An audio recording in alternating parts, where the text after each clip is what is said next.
Hello, everyone, and welcome to another episode. I'm very excited. This author had one of the books that I would say is probably one of my favorites this year, as I'm doing my bracket of monthly favorites. And she is the author of many books, including Toxic, Follow Me Back, and Close Your Eyes. But her newest novel comes out today, July 15th, but we are recording this beforehand.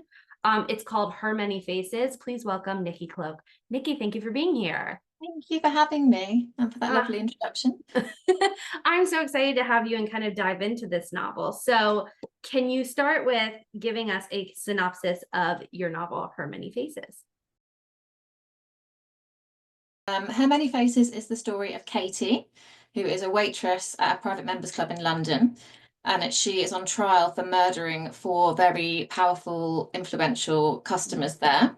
But it's told from the perspective of five men in her life, the five men who think they know her best. So her dad, her best friend, her lover, a barrister and a journalist investigating the case, and they all have a very different idea about who Katie is. And Mm-hmm. it's kind of for the reader throughout the novel to figure out if the truth about Katie is in one or some or none of those portrayals.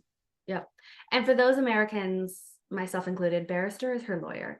With Yes, just so that's I right. want to ask like where this idea came from, and specifically the way it's written is in second person for each of those chapters. Was it always going to be written that way?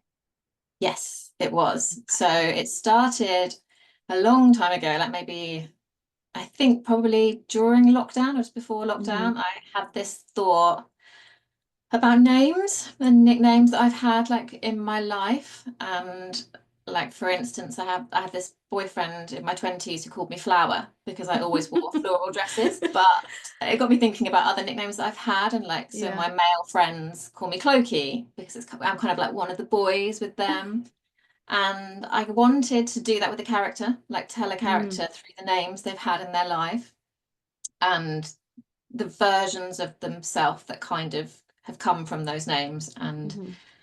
I knew quite soon that I wanted it to be a thriller. I've written thrillers before. Because at one point I was thinking it could be a romance, but no, this was definitely a thriller idea. And um, I just couldn't figure out who this character was that I was gonna talk about or Mm-hmm. talk to, because as you say, the characters are telling her who she Yeah. is. Like, these five Yeah. characters have a very clear idea of who she is, and they're telling Mm-hmm. her who she is, and whether or not they think she's guilty of poisoning the men in the club.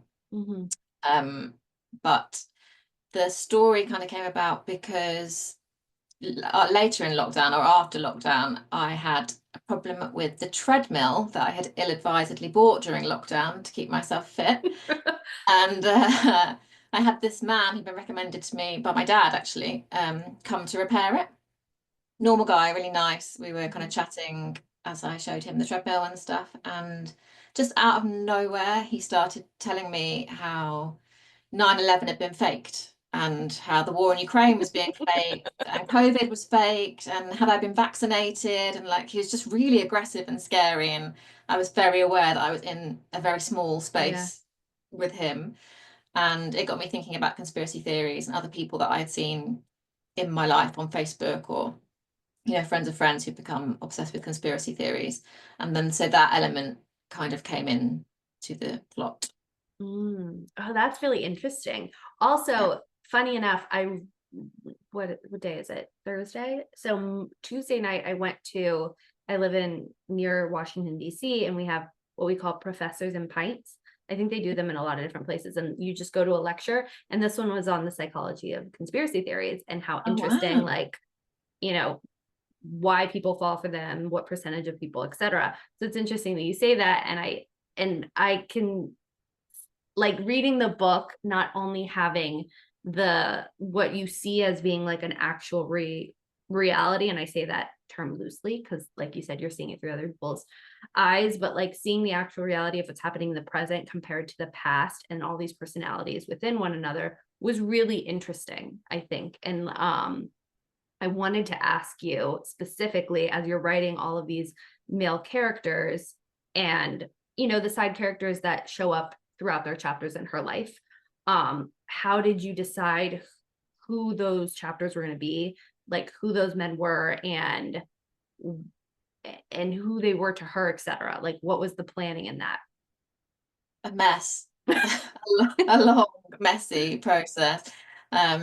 All of the ones who are in there, so the 5 who are there, have always been there from the start. Mhm, But at times I experimented with putting other people in and trying to work out what the right number was, mhm, because they kind of all need to have something to give, whether it's a mhm, side of Katie that you need to get to know, mhm, or a part of the plot, because they're telling, as well as the story of her trial in the present day, they're mhm, also telling you her backstory right mhm, back to when she was a child. So it was kind of working out who has those pieces and who isn't going to repeat information. I mean, some of the information is repeated because I want you yeah, to see that they don't remember things the same, some of the yeah, characters. But you don't want to keep repeating things. So I wanted to make sure mhm, they each kind of represent a different stage of Katie's mhm, life. And having Max, who's the journalist, who is the only one who hasn't actually met Katie in yeah, person, was really yeah, important to me, because I think, before we started recording, you and I spoke about Amanda Knox, yeah, who I've always been fascinated by, and more recently here in the UK, Lucy Letby, who's been on trial for murder. The journalists around that and the kind of portrayal of yeah, her that's changed over the course of the trial just really kind of, yeah. sparked something in me for this story. So Mhm. I knew I wanted a That, journalist. and I think I'm curious to know what you hoped people get out of this novel, because I think I personally, throughout reading this, maybe it's being a woman myself, I immediately was like, I support women's rights and wrongs.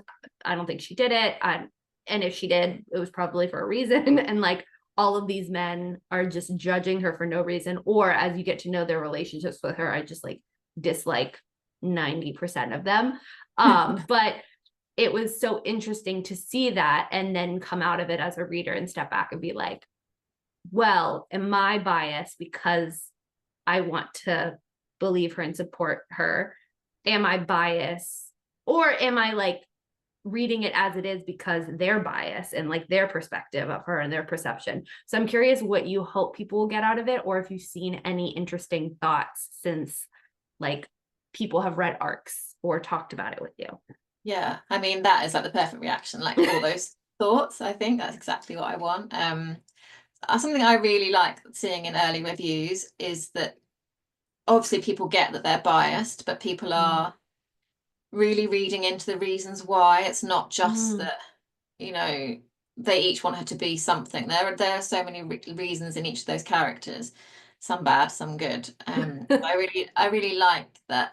Although it is a book kind of about the male gaze and the way that we as a society, not just men, women do it to women as well, mhm. pigeonhole women into being, the Yeah, maternal type or the innocent type, or like yeah, the seductress. Like, mhm, it is about that, but it is also yeah, about the kind of roles we all paint everybody into, and the reasons that bias exist, mhm, and yeah, the kind of many layers to all of our characters and the many faces that we all mhm, put on all that, because Kate is not just that the men are doing it to her, she does it willingly at times to kind of be mhm. somebody to each of them.